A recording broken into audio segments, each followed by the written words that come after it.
They say that every crisis brings opportunity. But let's be real, right now, it does feel like we've got an awful lot of crises.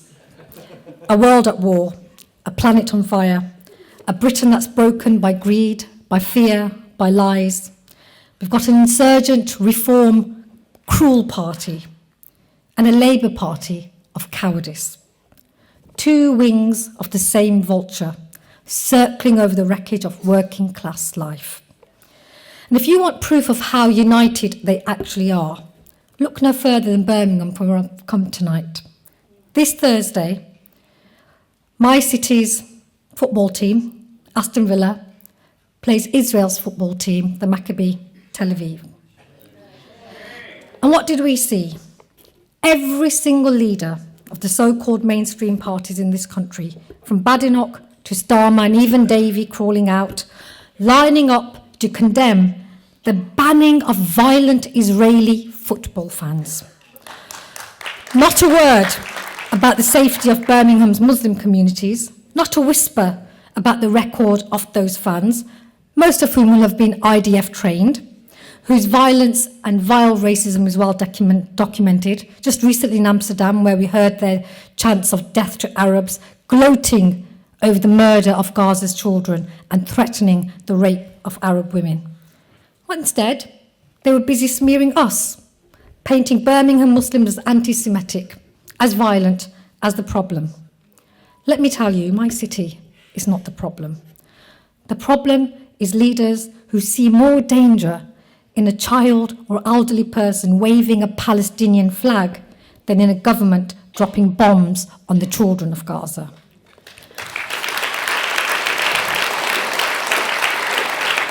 And when they come for our communities, when they come for Birmingham, I think of Benjamin Zephaniah, our poet, our truth teller, who said, I quote, "We can all be successful and we can all be powerful. We don't need to hurt anyone to get there." So simple and yet so true. And that's the Birmingham I know, a city of solidarity, not scapegoating, of music, of rhythm, of resilience, of people who lift each other up and refuse to be divided. So yes, I'm from Birmingham and I stand with my community. I stand with the striking bin workers who have been told shamelessly by a Labour-led council to take an £8,000 cut in their wages. I stand with children of my city of Birmingham, where again, shamelessly, 130,000 of them go to sleep hungry at night in the world's so-called sixth richest country.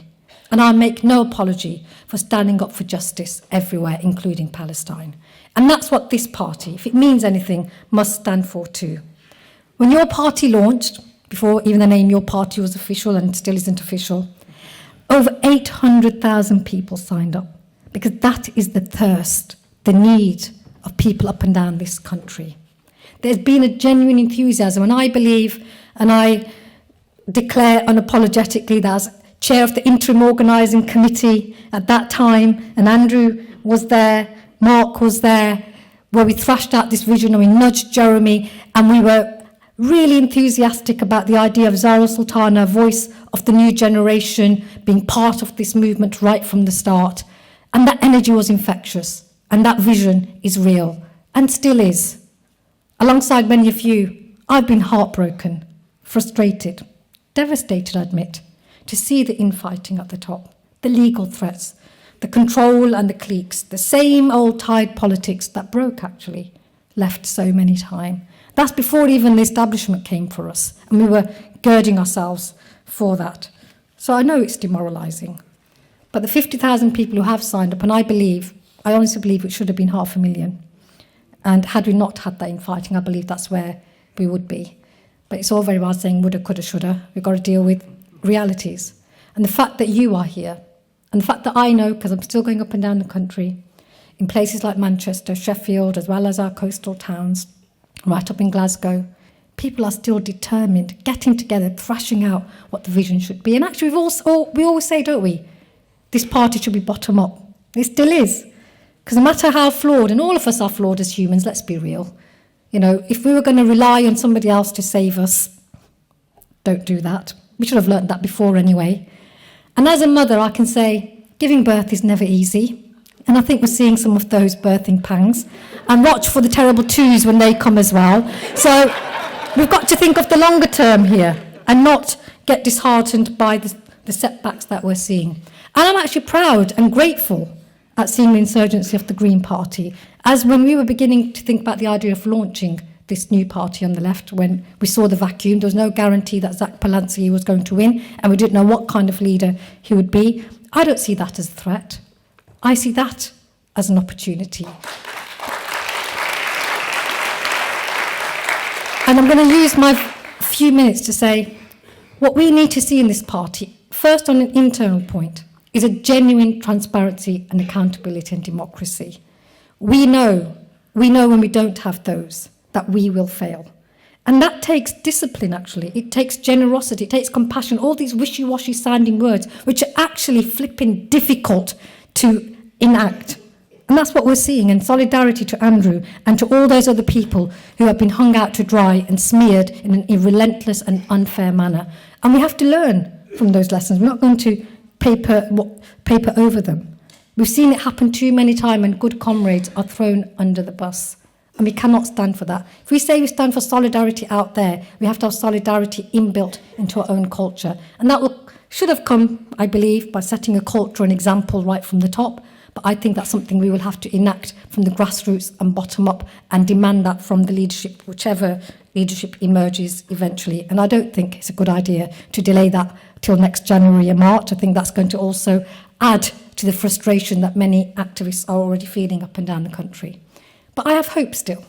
I'm a cynical optimist. I've been around long enough. The way you introduced me, it's been a quarter of a century. I stood here at the launch of Respect Party in 2004 when I was one of the founders of that. So I think we've got experience now, so we don't get too shocked. Might get upset, but, we have to carry on. And my lessons would be that those values that I know each and every one of us, first, practice them ourselves.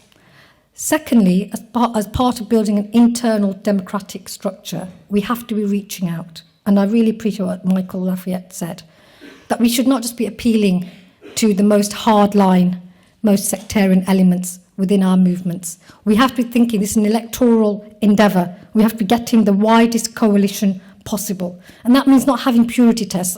I know from a religious background, there's always people want to accuse you of blasphemy because you're just not religious or traditional or, rigid enough. But we don't need that kind of thinking, whether it's ideological, politically or religiously. We have to be broad and inclusive and have respectful debates and allow breathing space for difference of opinion and not get threatened by that and not deplatform people or silence people for that. We have to have confidence in our ability for that. And that's why I take heart of what we've seen in Caerphilly, when Plaid Cymru achieved that amazing result. Nigel Farage was ready to take the stage and he slunk away. 47% shows how badly wrong those Labour strategists have got it. That there is a need, a thirst to the left. And the Green Party is starting to feel some of that. And I say that we need to build those alliances with them and be constructive in how we work with them. And that also begins with us right here. So go back to wherever you came from, whichever town, rural place it is, and build in your communities unapologetically, strongly, confidently, because that is a party that we need, and that is the party that this country needs. Thank you.